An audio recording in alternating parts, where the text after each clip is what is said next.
From a proud OU alum to a proud OSU alum, we are now joined by Leslie Osborn, Republican candidate for Labor Commissioner. Leslie, how are you? Well, I'm good, but I'm a little, excuse me, a little worried after that. You're going to ask me to do a one-arm push-up for my Gunding, and I'm not ready for that. So, I mean, following Todd Thompson's kind of tough. I understand. I promise no calisthenics, no push-ups, no 20-yard slants. We're good. We're good. Okay, good deal. Let me give Viv a little bit of your background as we get into this. Leslie is the current labor commissioner. She has been since 2018, a proud OSU grad, longtime Oklahoma small businesswoman. On her resume, she has 10 years in the Oklahoma House of Representatives, including serving as the chair of the House Appropriations and Budget Committee, the first Republican female to do so. She is the current labor commissioner. Leslie, welcome to our meet and greet series. Hey, thanks for having me. I've kind of started this question to everyone. It's finished. Why are you running for the position that you are? But you're already holding that position. I think you're the only incumbent that we've been interviewing in these 8 interviews. So my question's a little bit different. Why are you running again for Labor Commission? Well, I want to give just a quick precursor about what we do and then some exciting things we're working on that we want to keep continuing over the next 4 years. Please do. And so obviously we're kind of a regulatory safety agency, only 75 employees, which is very small for the 66 appropriated agencies, but with a great mission: safety in the workplace, making sure wages are paid, but also safety of citizens, checking things from elevators to compressed natural gas vehicle conversions to asbestos abatement projects, but almost everything has a safety or wage tie. But one of the things that we had not done in the past is critical job shortages. So every state Department of Labor is mandated nationally to report yearly to the Federal Bureau of Labor Statistics through the Federal Bureau of Labor, what are the critical shortages in your state? And it's become very apparent what ours are. They are in the service industry, but that's almost directly 100% correlated to the medical marijuana industry, kind of sucking the people out of the service industry that were $7.25 workers for starting at 12 to 15. 48,000 people are working in that industry now that were not working in that industry legally starting in 2019. And it basically just vacuumed them out. But the ones that we can actually do something with on encouraging people to get into that are the trades.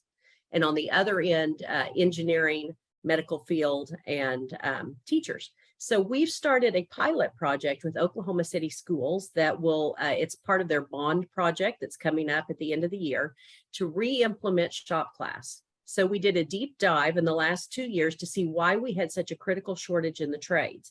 And that affects every segment of our businesses, because that's construction and that's all the kind of things you have to keep going as a state. The average age of a plumber is 58.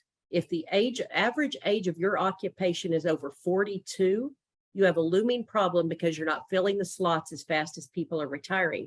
And with going up to 58, you can see that we have a huge looming problem, particularly in the rural 75 counties. So we looked and went back to when this started nationally.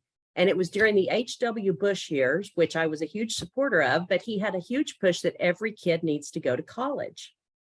And what that was a great, lovely thought that was short-sighted in that there are so many integral, important careers that can be lucrative that do not require a college degree. So as that happened, legislatures across the nation started mandating 4 years of science, 4 years of math. We did that because we wanted kids to be college ready. We didn't have time for shop class, which is where kids found their niche. They found something they were good at. They found something that could be lucrative with no student debt. So we brought in the Building Trades Coalition with Sean McDaniel at Oklahoma City Schools to see if we could start their programs in high school so that by the time these kids graduate, they could be possibly a year or two from being fully licensed, starting at 60 to 80,000 and filling needed slots in our economy. And it's just a really exciting endeavor. We're piloting with Oklahoma City Schools. We'd like to replicate that across the state if it's successful, working with career techs and with apprenticeships. The other thing that we've worked on that is also something we'd like to continue, excuse me, still getting over COVID from a few weeks ago. I missed it for 3.5 years and then darn it, right during the runoff. But the other thing is to continue the journey with occupational licensure reform. And so when I came in 2000 and well, 4 years ago, I started to say 2008, but that was the legislature. There were 508 jobs in our state that required an occupational license. We've winnowed that down to 204 in merely 4 years. And we want to continue that oversight to make sure we're not being overly obstructionist into people getting into any occupation, but still keeping occupational licensure for public safety and integrity of the trade where needed. I love what you were talking about with the trades, the plumber, the shop class. There's been many an article released lately about college enrollments declining because kids are learning that in certain situations that incurring that debt's not beneficial to them long term. And I think that's something that's happening right now, and Oklahoma needs to be at the forefront to take advantage of that, right? Absolutely. And we visited with people at the State Department of Education, at Career Tech. Obviously, both of those agencies will have new directors coming in, but we've already got great relationships built with both on if there was anything we needed to do on potentially like waivers for things that could count for math that might be something like drafting. And so those kind of things are ongoing, and it's really exciting. It's just really blossomed the last 6 months. And with this bond project coming up that looks really good for Oklahoma City schools, we'll get to see that implemented. And it's just exciting. So we hope to continue working on that. You know, we do research when it comes to business owners in the state, and time again, workforce is always at the head of their list when it comes to their needs to do business better in the state. Anything else that you're working on that you didn't have a chance to maybe fully implement in your first 4 years that could be something that to look for in the second 4? Well, obviously, from coming from a legislative background where we enacted things that the executive branch agencies would do, it's a little different running an executive branch agency because we wait to see what the legislature tasks us with. So really those two, the occupational licensure and the critical job shortages and really working on that across the state are probably the two biggest that are new, that are not just our traditional projects.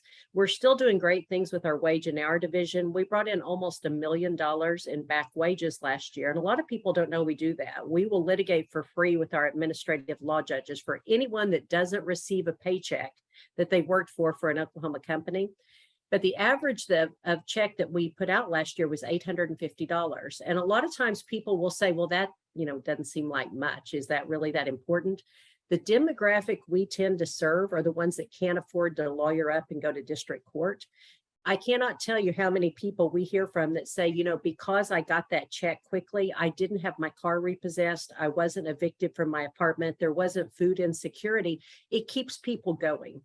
And we really love that division because I think all of us are aware that a lot of people live close to the precipice of one missed check, one problem like that, and all of a sudden you've started that cycle of social programs or homelessness or not being able to get to the next job interview.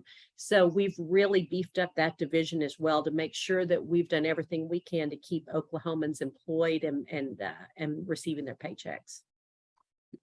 Great programs that are going on there. And you mentioned some of the wide breadth that the Labor Commission has to deal with. What are some of we talked about in previous interviews about the Labor Commission being in charge of inspecting elevators and carnival rides. And so what are some of the weird things, the things that the average person, average business owner doesn't even know about that you guys are in charge of? Well, you probably just hit the main one with the amusement park rides, is because we always do get a little bit, it's like, okay, really, why are y'all doing that? Well, I think everyone on this screen would know that usually in the summer, we hear at least of 1 or 2 fatality accidents across the nation. And it's usually because of mechanical or operator error. So it's real simple for us to go somewhere like, to be honest, Whitewater or Frontier City that has a staff on board for those kind of things. And we do that annually. But when we go around and follow a carnival chain, when they set up, say, 10 counties in a row on the weekends, and they're quickly putting those complicated machineries together and then expecting you to put your 2-year-old on that in their hands, I think that's kind of an important thing. And so we've cross-trained all of our employees that are regional so that if they're inspecting rides in the summer, they're inspecting elevators in the winter. But the 31 states that check amusement park rides have a markedly lower rate of anyone being injured on those. And it's a simple thing for us to do and put a second set of eyes on it. Well put. Yes. Small concern, really a big concern when it comes to safety, especially of those kiddos. Talk to me about your second term, if one, in office. What's the headline going to read after 4 years of part two of Leslie Osborn as Labor Commissioner? I think it would be that in the past, the Department of Labor in Oklahoma had always reported on critical job shortages, but that now the Department of Labor can be looked to for solutions and partnerships to rectify what are those critical job shortages and making sure that we eliminate those. And I think that's exciting. I think that affects every one of us in ways that we wouldn't even think of. A lot of times plumbers, like I say, I use them a lot as an example. We think of a plumber with a plunger. And then I say, you know, really a plumber is needed in every aspect of construction for critical infrastructure. And then my last thing I always say is, and if you think that can't be lucrative, why don't we ask Congressman Mark Wayne Mullins if it can be lucrative to be a plumber? Because there is that mindset that the trades aren't lucrative. The trades can be extremely lucrative with no college debt. You can be entrepreneurial. I think it's exciting. I think that the sky's the limit on working on these kind of things together, in particular in conjunction with Career Tech and State Department of Ed. Very good. We always talk about unlimited budgets. If you had one, what kind of innovation would you want to implement with the Labor Commission? You want me to be totally honest? I wouldn't take it for us. We are running smooth. As a former House appropriator, I know how valuable every dollar is. I wouldn't take another dollar. We've never asked for an increase in our budget. We're running extremely smoothly. Putting on my old A and B hat, I would feed that into common education, where I see that we have massive shortages in certified teachers in the classroom. And I'm not sure if there's a more important job in the state than the people that are shaping and molding our next generation. We have to pay them better, because if you look at 4-year degrees, it is unbelievable that we expect so much from people that do well with their 4-year degrees and are paid so poorly compared to other things, like, say, you know, from banking to whatever it might be. And I would also put it into things like mental health care, because that affects everything. I wouldn't take those dollars for us. Very rare to hear a government official saying that they don't need the money, and that's the kind of fiscal responsibility that I think a lot of our members are appreciative of. Leslie, is there anything we haven't covered that you want to get out there? Nope, just the same way as Todd Thompson said, I hope everybody shows up to vote. A lot of people forget about runoff elections. We think about the first Monday in November, or the first Tuesday, not Monday, the first Tuesday in November. So I would encourage everybody that's civically minded on this screen to put something out this weekend and remind people that there is something to vote on next Tuesday, and it helps change the direction of our state. Leslie, we appreciate the time, and thanks for being cooperative with us as well. I know you changed your schedule around a little bit as well to accommodate us, so we appreciate you doing that. I was happy to do it. Thank you for having me.